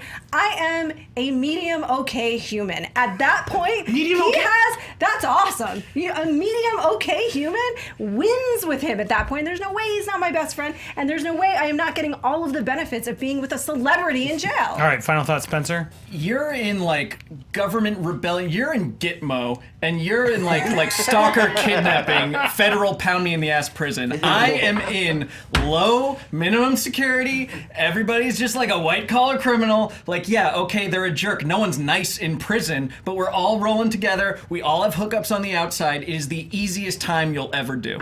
Max, final thoughts. We all took being the type of prison to be a piece of our argument. We all did that, and I started that. But the truth is, that wasn't the fucking question. We're talking about a real, normal prison. He said prison gang. I didn't say what kind of prison. Yeah. gang. We don't get to decide, because if we get to decide, I want to go to... If you're going to go off the question, I was supposed to say, as your prison gang, which As my prison gang. the Star Wars prison, the Being John Malkovich prison, Well- and the Jordan Belfort prison. you're now adding what movie would you like to be What movie's in a character would prison be in your, in? yeah, right, Lon? You agree? It's Are the you movie. saying- I actually think Max is making a salient point, which is it's more fair if you say just pick a general prison and then this is your gang, as opposed to different prisons for different movies. Okay. Well, so they can't make arguments against the Force then? Because that's we had this argument before we did it. Well, I mean, I'd say- then the Force wins by semantics, and then Not even by he semantics. can break out of the Let's leave prison. semantics, let's leave semantics alone. Well, how about Try if to you keep it had a little bit more this? interesting, Well, how about if Lon. you had this? You have to leave all of your weapons and abilities. You don't get to keep them. Well, we in didn't say prison. that. Perfect. You know We what? should have set that. You know what? Top. Let's just say that's true. The bottom line and my final thought is that I would rather spend time with Luke Skywalker, Leia, R2-D2, Chewbacca, Han Solo than I would with a bunch of people who literally hate each other to the degree that they destroy each other in being John Malkovich, and a bunch of guys who, while it's fun to watch them fuck models on an airplane, I don't think I could spend 30. Those are the type of guys people think I am. Like I couldn't spend 30 seconds with those guys without wanting to kill myself. I'd like to add one thing to my argument. If we're not going to do the prison type of prison, if that doesn't That's stand fair. Okay, Jordan Belfort can sell his way into anything. We're gonna have the best run prison economy. Sell me this pen. He's gonna be went to drowning in jail. cigarettes. He's gonna be conning and getting every single prison perk out of every single other prison employee until we're on the top of that prison. There's no possible way that I am not going to get more perks by being John Malkovich. You're overestimating prisoners' opinion of character actor John Malkovich. All right, this was tough. We tried something new. It got a little complicated. 'Cause, yeah, there's a lot of questions of where this goes. So, guys in the couch, any quick favorites, quickly. I did like a lot of people on social media stuck to, like, they answered before they saw the question and stuck to it. So we had Chicken Parmesan had to argue that Brick killed a guy, so Anchorman would be good. And Neo Varminator argued, George Hett argued Fantastic Mr. Fox, and then get stuck arguing, like, you'd have a lot of animal friends to keep you occupied in there. So I thought that was clever. Well, I mean, I think we came down to the points I saw. You'd be friends with actual John Malkovich, and I don't know how much pull he'd have, versus Jordan Belfort, who is the best, sells the pen, probably gets you all the access. I do think before we changed which prison you are, you made a very salient argument of you'd be in the country club prison, which would probably be the cushiest of any of these prisons. But Max, you made your strongest point for me was the very one you made at the end of who would you rather spend time with, these sort of more iconic characters, whereas all these people sort of hate each other. It'd be sort of miserable to be stuck in it. But I'm gonna have to. I gotta give it to Spencer. I thought there was too much funny, creative things you picked, and while yours is the obvious choice, I thought you were up against the wall. And Jordan Roth Belfort went to jail. Yeah, you made, you made a good point with Malkovich, but I thought between selling him, how much of a salesman he'd be, what kind of prison he'd be, those things sent me over the edge. So Spencer gets the final point. Oh, yeah. That puts Max and Spencer into the finals, but wow, Roth, fantastic work. And you won the pitch question on a Max Landis show. Oh, man. That Scarlet That's Witch thing is the best pitch I've heard on this show. Yeah, that's amazing. So now you're going to help me decide. Should have picked Jaws. That'd And then that's it. Go right. John Malkovich. Being John Malkovich That was really a big. tough call. You had a That shot, movie but has great that was the characters. luck of the draw. All right, you're going to help me decide here which in these speed rounds, so please pay attention. We have 5 speed round questions. You both are tied. Here we go. Question 1. You have the clock. You good, Lon? I'm all set. In honor of James Gunn getting his own Funko figure, what unlikely actor or director that doesn't have one, we can spot check for you, deserves their own Funko? Darren Aronofsky. Every single one. Darren Aronofsky, okay. Okay. They probably have. They have everyone. Yeah, Do we'll they have tell you. Tommy Wiseau? I'll check. I don't before we think go. so. I strongly I don't doubt think it. they do. I don't think he would have licensed himself. Let me just They make might sure. soon. I think it's safe to say. That's fine. He does not. He Okay. does not have one. Max, you're up first because you went first. You have 20 seconds when you begin speaking. There's already enough Tommy Wiseau merchandise in the world. He has his own movie coming out. Very few people understand how silly Darren Aronofsky looks, and he has his silly scarves and his silly thing, and I would love to own that and have it in my house. It would be hilarious. Darren Aronofsky is a wonderful filmmaker. His films are divisive and brilliant, and I want him to be a toy that I can make fight Darth Vader. Okay. Spencer. Your argument bringing up how Darren Aronofsky looks, all Funko Pops look the same. He's gonna look like Spider-Man or whatever with a scarf. You won't be able to tell who it is. Tom Wiseau at least has the hair that you can latch onto. And yes, he does have a movie coming out. It's a perfect time to release his own line of action figures. You can totally do the voice, which everyone loves to do. Oh, hi, Mark. Nobody knows what Darren Aronofsky sounds like. He's not fun to play with. You don't want to play with him, but you do want to play and reenact your own little Tom Wiseau movies. The most fun thing about it being Darren Aronofsky is that it can be any film director. It looks like a guy with glasses and a scarf. He can direct all your other Funkos. If it's Tommy Wiseau, you can only do room games, and I got bored of room games, so my mom said that they were too dirty because of all the thrusting. Al contrary, you can totally have Tommy Wiseau direct all your other Funko Pops. Oh, hi, Spider-Man. I did not hit her. Fun in a pretentious Darren Aronofsky movie. Oh, he got me there at the end. I think that was the death blow. Roth, you did any other? I mean, I want to. Guys, that was a point. I got it. Sorry, Max, but pops. he did. You were neck and neck, and then Spencer just took it for the finale. All right, you got that point, Spencer. In honor of the upcoming documentary about him, improve. No, different. Somebody. Tommy Wiseau? No. In him. He I'm going to say the name. He started speaking. He has 20 seconds. In honor of the upcoming documentary about him, improve any film by replacing the lead actor with Gilbert Gottfried. In honor of his new documentary, Gilbert. He's like sincerely Improve any or do film like a by Spencer replacing the Joe lead answer? actor with Gilbert. Do whatever you want. Improve a film by taking its lead out and substituting with Gilbert Gottfried. You got it? Are you waiting? Spencer? Max? Anybody? Mad Max Fury Road. And this is not Furiosa, this is Mad Max. Transformers: Dark of the Moon. Which actor is he replacing? Shia LaBeouf. Oh, okay. Shia, and he's Tom Hardy, okay. Oh my God! Look at this car! This car turned into a fucking. And the rest. Wait, time. Spencer, your time starts when you speak. Mad Max Fury Road is a story of a man slowly regaining his voice, regaining his humanity. And how fun and actually interesting would it be to have him largely be silent and speaking in grunts, but to slowly regain his Gilbert Gottfriedness. The movie's still the same, it's still the great action, but his grunts, instead of the Tom Hardy stuff that we've heard a million times, is actually him going, oh my God, what? Max. Again, great Funny or Die video, but I would pay cash money to see a full-length version of Transformers: Dark of the Moon with Gilbert Gottfried as a lead, with no dialogue changed, and all the other actors acting exactly the same. Optimus, what are we gonna do? They can go to the planet. Okay, if you say so. I mean, it's the best idea ever. If I saw a trailer for that, if mine's a Funny or Die sketch, yours is like an editing mistake. Like, why is Gilbert Gottfried in this? At least mine, like, you can sort of buy him as a post-apocalyptic survivor more than Tom Hardy, who's like a model. He looks like he has radiation poisoning. 10 seconds. I believe you haven't seen Mad Max Fury Road and are now pitching a terrible version of it. I'm pitching a version of Dark of the Moon that would be better. The end. Run out the clock. Ooh, not using the clock. All right, Roth, based on those arguments. It's Wahlberg in Dark of the Moon, right? It wasn't Shia. No, that was Age of Extinction. Age of Extinction is Wahlberg. Shows you how I know my Transformers. I would see that one. I would see the Transformers with like, that's... Come on, guys. Transformers all the way on this one, yeah. Okay, there we go. You're back in this, Max. We're tied again. Number 3. In honor of Max's thesis, a scar no one else can see, what movie should have a theme song written and performed by Carly Rae Jepsen? This is the most biased of all time! Wait, what movie? Existing movie? What movie should have a theme song May I ask a written and question? performed by Carly Rae Jepsen? May I ask you a question about the question? Of course. Do you want a theme song that fits the most profound discovery in pop music? I want an existing movie and the best theme song. You want like one that she would kill?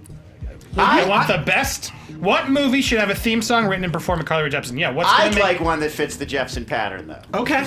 If we can do it. Okay, I can do that. Give me a second. Chronicle.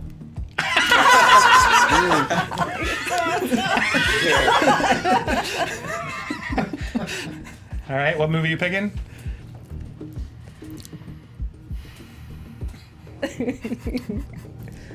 She might be watching, Max. Careful. Should I choose a movie that people have seen, or You got 5 seconds. Darren Aronofsky's Mother? Oh, okay. There we go. I'm waiting for that to be entered somewhere. Chronicle first. Go ahead, Spencer. I know the one song of hers. I didn't Use read it. the thing. She's a pop star. Yeah. No, she isn't.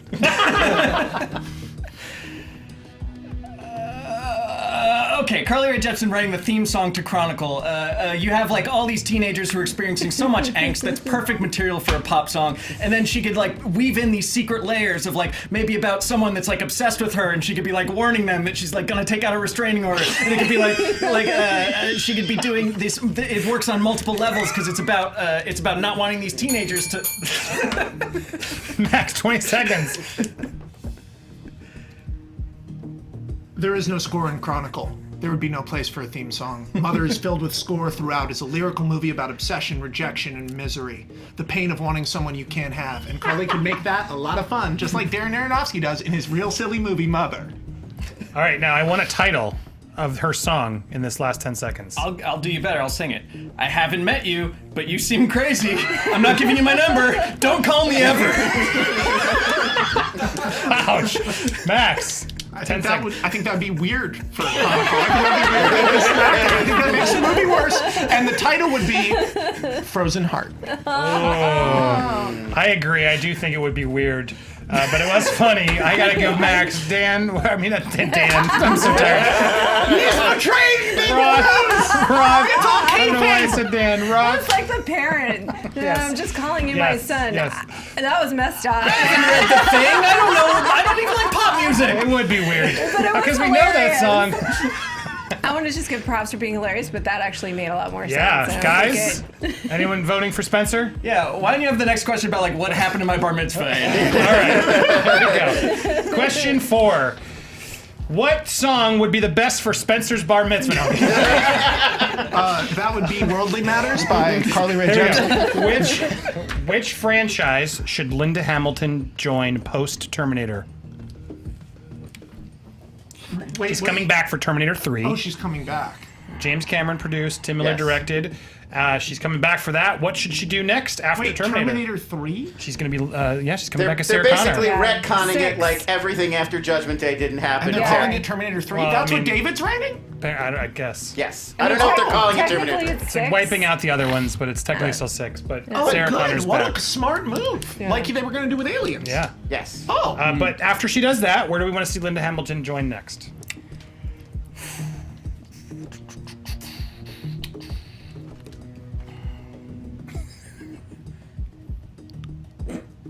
You 5. look like you're about to say something. Oh, I'll 4. repeat my first, my Gilbert Gottfried, but seriously this time, Mad Max. Fast and the Furious. Fast and the Furious and Mad Max. Okay. Mad Max. Spencer. So hopefully we're getting this Furiosa movie that George Miller's been working on, and it's about a female survivor in a wasteland. And where's a better place for a strong, older, maybe mentor, or maybe even more badass female character that Furiosa can link up with, but Linda Hamilton. It's like a kind of a wink towards Terminator. We know she can do it. We know she's got the guns, literal and figuratively. We know she can drive like a badass. I think that it's... That sounds really cool, but I feel like it kind of dilutes the power of Furiosa and kind of repeats themes we had in the first movie. What I would like is to finally meet Vin's mom. I want to meet her. I want her to be the one who taught him how to fix cars and drive. I want her to flex the acting guns of Linda Hamilton before she crashes a car through 50 walls in the finale. 10 seconds, Spencer. Use them wisely.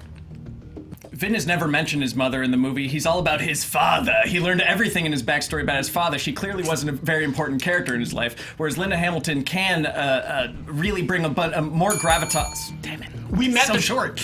We met the people who mentored Furiosa. There's a reason Vin's mother hasn't been brought up. Because he's so about family, then where is she? I'm interested to know. I learned everything about my father. Roth, you seem to be smitten there with an answer, but where do you... I like them both, I'll be honest, but that was where I would have gone to when Spencer said that. I was like, well, maybe there's a story there then if we're not hearing about his mother, so I gotta go with Fast and the Furious. Guys on the couch? But I like them both. They're Anyone siding with Spencer? I kind of really like the idea of Furiosa and Linda Hamilton together. I thought that was pretty strong. And Fast and Furious, it's kind of the obvious. It's like anybody could work in that series. So I think I might go Spencer. Yeah, I'm going Spencer. I feel like Ian, we'll see quickly? Spencer. I liked them both. But here's where because I'm taking my preference out of it because I probably would rather watch that one, but I can't. When you pulled out the fact that we don't know anything about the dad, I just thought that was more interesting. It was a good counter. I'm going to agree with with Spencer and the consensus there. We're 4-4, so this is it. 4-4. Question, last question. Best Darren Aronofsky film. A couple good ones. Requiem for a Dream. The Wrestler. Requiem and The Wrestler. Both really good films. This will be interesting, but you only have 20 seconds. Why is it better than the other film is the only thing I'd advise in your time. Go ahead. It's hard to pull off a message film that's about something, and this is about an anti-drug movie, and what could be more corny than an anti-drug movie, except he makes it real, and he actually gets people to not want to do drugs. That's what it did to me. And it's also the degree of difficulty of pulling off an ensemble piece where it's all these interconnected stories. That's just hard. We've seen depressing character pieces before, like The Wrestler, but I don't think it's very rare to do a movie like Crash, but good. Ooh, all right. Strong start there, Max. 20 seconds. The Wrestler's better than Requiem for a Dream. It's a heartfelt character story about an art that has exactly 0 other movies about it. There are tons of movies about drug addiction. There are a million good Requiem for a Dreams. Requiem's great. The Wrestler is simply a better film from start to finish. It's not pretentious like Requiem. It doesn't ask as much from the audience, and at the end of the day, it's just a stronger movie. It has a sweeter and stronger and more heartfelt message. 10 seconds. Okay. Yeah, what do you mean it doesn't ask as much of the audience? You want it to. That's why it's a great film, is because Requiem for a Dream asks a lot of you. It's a film that you have to go through, that affects you, that is so good it leaves an impression on you. Whereas The Wrestler, there are other wrestling movies. I'm going to give you 5 more seconds to finish your thought because I'm on the fence, and I'm going to give you 5 more too. Okay. There are other broke down at the end of their career movies, and there are other wrestling movies. The fact that you combine them is admirable, but Okay, not so you original. have 15 max to get it all out. You misunderstand what The Wrestler is about. There are no other movies about professional wrestling from the view of it as an art form that consumes someone completely. Drugs are an outside force. In The Wrestler, the pain comes from within. Mickey Rourke captures that beautifully, and the final shots of that film, like Requiem, are beautiful, but more. Lon, coming to you first. Yeah, this is it. That's not an easy one. Those are both strong films and strong arguments. Really strong arguments. My 2 favorite Aronofsky films, but yeah, I feel like Max really did a great job of summarizing what I think is the greatness of that movie, and I do think it's interesting that nobody's ever looked inside professional wrestling from that personal perspective. I go with Max. You guys, where do you vote? Spencer or Max? I want to go for Spencer just because I feel like Requiem has way more to play with, like he was saying, the intertwining of the stories and then having to deal with such a heavy thing as drugs. And it did make an impression on a lot of people to not like do drugs after seeing all that. Ian, your vote? I think Spencer's point about the movie asking more of the audience being a good thing, it makes it a more complete movie. So I go Spencer. Roth. Oh man, that was my favorite fight of the day. Yeah. The Wrestler's my favorite Aronofsky movie. But you made some great points, and Requiem definitely does leave an indelible impression. I don't know. I don't know. I really, honestly, I don't. The fact that you were able to make a joke about the most intense and vile scene in the movie shows the failure of Requiem, which is that it goes too far. Sorry, I'm still fighting. Stricken from the record, though. That wasn't during the time. They both made great arguments. I mean, besides the fact that they're both great films, like, you got to do it. I can't do it. But you're not picking a vote. No, do I have to? Well, yeah, I was asking you to, but Okay, you then can I'll wuss go. out. I'll go. Then just because I love it, I'll go with The Wrestler. All right, so I think we're tied. So it really does come down to me. Yeah, I mean, here's you. I'm trying to remember because you said a lot why it's a better. You said it's a better film. It's a better film multiple times, but you did give me reasons as to why it's something we haven't seen before. But I think Spencer also did a point of like I haven't seen Requiem done in a way that actually is effective like it was, because it could have easily been corny, as you said, and it's an ensemble, which is hard to do. So just for the fact that I just wanted to hear. I've never seen Spencer fight as hard as he did with his points in that speed round. Like, he really got more fun. So I just from a fact that you got more out for me, I got to give Spencer the points and Spencer the win, the champion. Wow. You are now even. Max has taken you out once, and now you just took out Max. I think Round 3. we'll have to do a one-on-one rematch someday. Oh, man. down. If you guys are willing, that was intense. I gotta say, I have not had so much fun getting my ass handed to me and making on. loud noises with gentlemen. Did we put that was speed round on the? seriously I'm fun. curious. Did that go poll for the speed round as we wrap up? Let me know if it is there. I We'll will do it pull because it as up. I do these plugs. Man, Max Landis, bravo! Thank you for coming back. You never disappoint me. You are one of my favorite fighters here, no doubt. I feel like I look like every time I go on Screen Junkies, I like something's weird with my hair. I'm wearing something No, crazy. you look. This is like the most normal. The weirdest thing is exactly. looking normal. I just look like a guy. Well, we gave you blue tongue because we wanted the hair, right? Oh, it's still there. No, it's a little gone. Oh, no. No, Max, seriously, one of my favorite. You bring it always, and you're maturing as a fighter. I thought you were your best you've ever been. It's been wonderful to see this. Thank you. What do you want to plug or send people to? Oh shit. The joke you made about Carly Rae Jepsen Yes. is a thing Yeah. I discovered, and this isn't a joke, Yeah. but I discovered a pattern in the music of Carly Rae Jepsen that has been going on for 17 years and is real, which is one of the weirdest. I know I sound insane when I talk about it, but I can actually prove to you that it's real, and I'm not just talking about themes in pop music. I'm talking about a specific story. Whether she intends it to be happening or not, I don't know. I don't know anything about the person, but the evidence is there in the music, and if you do read it, you will actually be convinced. Has she read it? I have no idea. All right, well, let's I'd find be out. so Let's keep nervous. asking her. Dirk Gently's Channel Zero debuted last night, my show on Sci-Fi Channel, which is incredible, show run by Nick Antosca and Dom Mancini, creator of Child's Play. And it got a good audience, and it's really good. Dirk comes back near the end of October. I wish I had a date, but the show I showrun, my heart, the thing I pour myself into, Dirk comes back in October, and then I have a comic coming out in DC Comics Christmas special, Nice. and then I have a bunch of other stuff that I'm not allowed to talk about yet. I know. I'm excited for it. Saw Gal Gadot in Deeper. It's Nice. cool. Yeah. It's cool. I don't talk about my movies unless I don't talk about them anymore, because I used to be like the guy who's like tweeting about everything all the time, and then like people are like, "You tweet, you're dumb," and I'm like, "Well, they're right. They're right. I do tweet, and I am dumb." So No, not dumb. You're passionate. People just don't like passion sometimes, and because it's not what they agree with. Roth, Cornett, bravo. Great Hey. job. Screen Junkies News. Screen Junkies News every single day. Thank you for letting me come do loud noises here on Movie Bites, which is Yeah, with my serious jet lag and last minute reply. yeah. Thank you for stepping in. You were wonderful. yeah. Thank you. It's my time to yell. Yeah, This you is did it. Every time I say I'm not going to yell, And you I'm got gonna do. he said the best pitch on movie fights. best pitch I've ever heard on I mean, movie. that's a win. That was pretty good. You guys, Pretty good. yeah, you guys are killers and amazing. This was really fun. I really love that Aronofsky fight. Spencer, Yeah, that was you a good made one. that was like a real. That was That a was like real. a real That's hard. moment. You could have each. Yeah. I was so relieved. that was like He went serious for it. Yeah, And that was your there are best times. speed run you've ever done. I noticed it and I had to reward it. There are times. Spencer Gilbert. I am capable of being serious sometimes, but now's not one of them on the move fast team. Suck it in. That's all I have to say. Lon Harris, that Lon's. Thanks for having me. Yes, Always fun. always bravo Love work. it. Great job, everybody. Nico, thank you. And Nico, anyone you send our fans? Yes, just follow me on Instagram. Nico is the Moon Man. I post photography and short films. Yeah, go support Nico. Thanks, man. And Ian, wow, amazing fan art. Can anyone where can we send people to find your brilliant work? Facebook.com/Art of Ian Candish. Facebook.com /Art of Ian Candish. How do you spell Candish? Candish. Candish. Your mic can hear, so I want to make sure they got that plug. And Ian is EWAOIN. No, I-A-N. Eowyn Gruffin. From Ghana. Yes.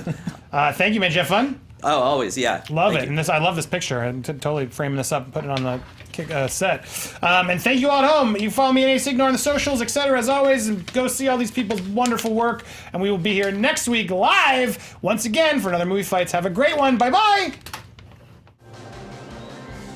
Brought to you by T-Mobile. Now family plans include Netflix at no extra charge. Another reason why T-Mobile is America's best unlimited network.